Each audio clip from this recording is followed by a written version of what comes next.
Eh bien, salut à tous, c'est Flo et aujourd'hui on se retrouve pour le tome 3. Donc, l'avis comics du tome 3 de DC KO, donc le dernier tome de cet event.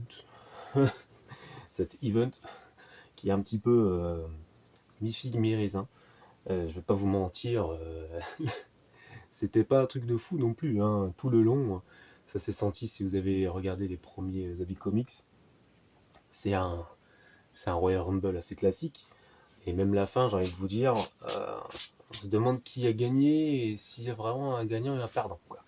Donc voilà, c'est tout. Je vais pas spoiler plus. Je vais rentrer dans le vif du sujet, toujours avec cette couverture classique. J'aurai un petit mot quand même pour les couvertures variantes de Daniel Warren Johnson qu'on n'a pas eu, bien sûr, même dans les bonus.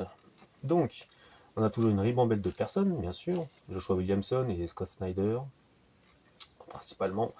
Javier Fernandez, on a toujours Talmora, bien sûr, Xavier Nico. Bon voilà. Petit récap des tomes précédents. Ce qui est bien, c'est que là, je viens de le voir là, je suis désolé. Je suis désolé, mais pourquoi spoiler? Voilà, je suis désolé. Je suis désolé pour vous. Parce que je trouvais que c'était un truc sympa, mais je voulais pas spoiler la chose. Bon voilà, vous le voyez, en plus il y a deux personnages qui font pas partie de l'univers d'ici et qui vient d'arriver. Pourquoi spoiler, s'il vous plaît? Urban, je comprends pas. Bon, voilà. La braquette, elle est là. Donc, alors, on va commencer avec les chapitres de DC KO, The Kid How Fight Special. Vous avez senti dans mon tome de voix que j'ai voulu partir dans quelque chose. Et à la moitié, j'ai pas assumé, mais parce qu'en fait, je suis pas capable. Du coup, j'ai fait, bon, bah allez, on va le finir quand même. Pas spécialement un chapitre que j'ai aimé, parce qu'en plus, ça fait référence, du coup, à la GSA, à une GSA qui est sortie dans les Dawn of DC, je crois, parce qu'il y a une référence. Mais moi, j'ai lu le premier, et ça m'a pas du tout accroché. Donc voilà, c'était écrit à lire dans Dawn of GSA, la collection DC Infinite. Ouais, j'ai pas accroché. J'ai pas accroché du tout. Donc voilà. Donc ce chapitre, je vous le zappe vite fait, c'est tout simplement la relève, on va dire, les héros du futur et du passé en mode kids.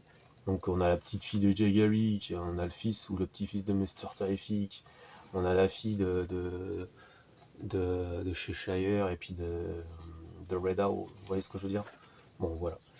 Et à la fin, boum, bim bam badaboum. Bon, j'ai pas spécialement aimé ce chapitre, je vais pas vous mentir, ça m'en a touché une sans faire bouger l'autre. Après, on va passer vite fait, en même temps comme ça vous voyez un petit peu les intérieurs. Le retour de Statix, bien joué. Est-ce qu'on va avoir du Statix en VF? Ça tombe, ça existe déjà, donc vous pouvez me le dire en commentaire, mais je sais pas à qui appartient. Je pense que ça appartient à DC Comics, donc Urban, je sais pas ce qu'ils foutent avec. Genre des intégrales Statix. J'en ai toujours entendu parler de ce personnage. Il y avait une série animée, si je me souviens bien, mais je n'ai jamais lu et jamais regardé. Donc voilà. Après, on a les numéros du coup, des Titans. Donc c'est sympa de revoir les Titans, hein, parce que ça fait quand même depuis l'événement de la guerre. Putain, excusez-moi, je perds mes mots. Euh, de Changelin, là.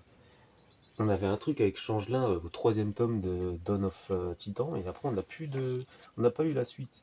Donc on a, pour ceux qui veulent du Titan en VF, voilà, bah faut aller dans ce genre de gros pavés là, voilà, on est obligé d'avoir, on arrive à avoir deux trois épisodes. Donc là il y avait Jam World, vous voyez, donc là elle a récupéré le trône.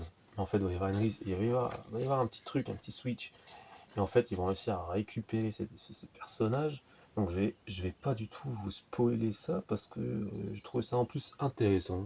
Puis les pouvoirs de Tara étaient sympas. C'est elle manipule les pierres, les gemmes. Donc c'est vrai que quand tu arrives dans un monde qui s'appelle Gem World, j'ai envie de te dire, oui, tu as les capacités de faire des trucs, tout simplement. Donc voilà. Donc là on a les titans qui arrivent à se parler en télépathie entre guillemets parce que Raven essaie de balancer un maximum de pouvoir pour pouvoir se parler. Ils n'ont pas de nouvelles de Cyborg, malheureusement. On sait ce qui s'est passé avec Cyborg dans le tome précédent. Donc là, après, on a le Superman numéro 34. Donc Joshua Williamson, toujours au dessin. On a une couverture de Dan Mora. Mais au dessin, on a Heidi Barrows. Donc on a ce délire avec du coup les cyborgs Superman et Prime aussi, Superman Prime ou Superboy Prime. Et du coup, oui, apparemment, de ce que j'ai pu voir, il a changé de caractère entre guillemets dans les récentes séries Superman. C'est pour ça, je comprenais pas pourquoi il était avec les gentils, parce que moi j'avais encore ce souvenir Superboy Prime, du coup, dans le run de Jeff Jones, que ce soit dans la guerre de Sinestro, ou même dans Infinite... c'était Infinite Crisis. Je crois que c'était Infinite Crisis, où il a foutu un boxon pas possible. Donc là, c'est vrai que il m'a laissé un petit peu pantois, comme on dit, mais il envoie du lourd. Je sais pas pourquoi, j'adore son design. J'ai toujours adoré son design. J'aime beaucoup. Donc là, on a le DC KO Boss Battle numéro 1. Et c'est là, je crois qu'il y a un mélange d'univers. Donc je vais pas vous spoiler pour vous laisser un petit peu de... Hop là. Comme de par hasard, une belle page, comme il faut. Donc voilà, là on a des belles pages, on a des beaux dessins. On aime bien. Donc là, en fait, on est passé tout simplement sur un chapitre que j'ai bien aimé. C'était le Batman, donc c'est Knife Fight, DC KO Knife Fight numéro 4, où en fait on voit du coup... on voyait les futurs positifs de chaque Robin différent. Donc là, on a celui de Damian, et celui-là était vraiment très joli, que ce soit au dessin, même si, attention, je trouve que Dan Mora, c'est pas son meilleur chapitre, mais de loin. Petite référence à DBZ, de loin, mais de loin, mais de loin. Parce que sincèrement, quand vous voyez le gamin, et même là c'est Bruce Wayne, c'est Bruce Wayne papy. Et du coup, c'est son petit-fils qui s'appelle Alfred. Et non, il est vraiment. Il n'a pas tout donné, j'ai envie de vous dire, dans ce chapitre. Bon, je pense qu'il devait être au four au moulin aussi, le pauvre. Mais bon, voilà, au cas où. Voilà. Et du coup, on a un Batman, donc Bruce Wayne face à le Batman Damian Wade. Et c'était très, très. J'ai bien aimé, tout simplement. Voilà, j'ai bien aimé. Là, on a DC KO numéro 4, donc épreuve absolue. Attention, clin d'œil, avec les personnages d'Absolute, de l'univers Absolute. Donc on a le round 4. Et là, je vais peut-être éviter de spoiler tout ça, parce que on arrive dans le dur, dans le fond de l'affaire, comme on dit.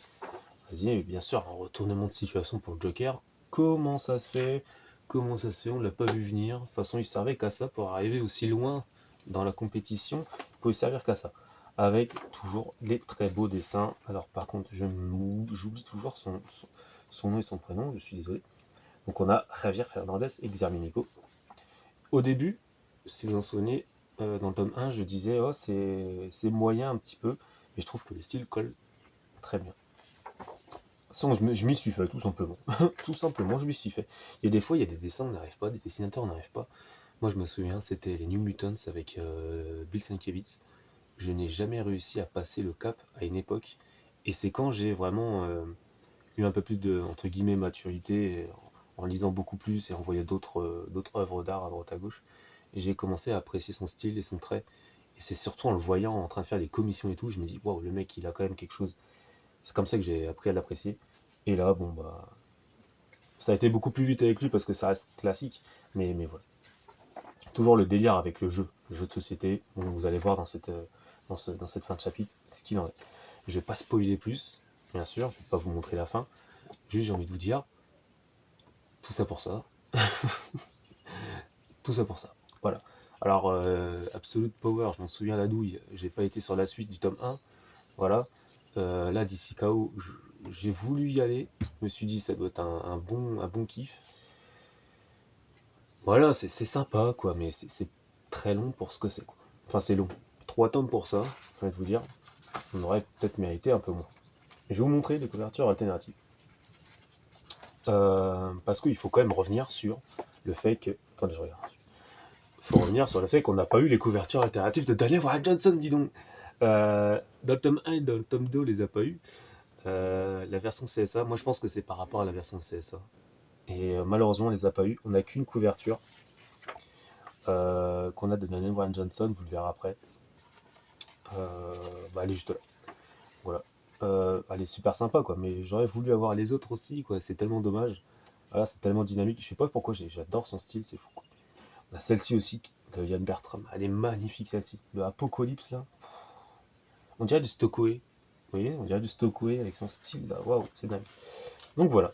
Pas beaucoup de couvertures alternatives, hein. Toujours plus que dans le tome 1, j'ai envie de vous dire. Hein. On a eu 2 couvertures qui se ressemblaient tellement. Et là, voilà, on a voilà. Johnny Ba, si vous vous en souvenez de son récit sur Damian Wayne. Voilà, je sais plus comment il s'appelait, Robin, Damon, je sais pas quoi.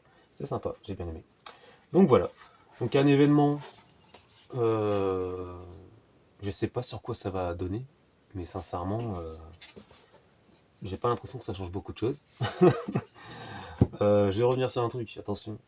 Là, en étant fan de Green Lantern, je sais pas où ils vont caler l'épisode spécial avec Kyle Rayner.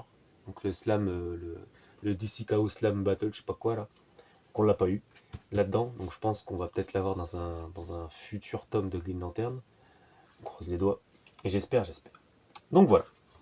Donc si vous avez des questions, dites-le moi en commentaire. Si j'ai eu des conneries, dites-le moi en commentaire aussi. Mettez un j'aime. Et moi je vous dis à la prochaine pour un prochain Avis Comics. Allez, salut.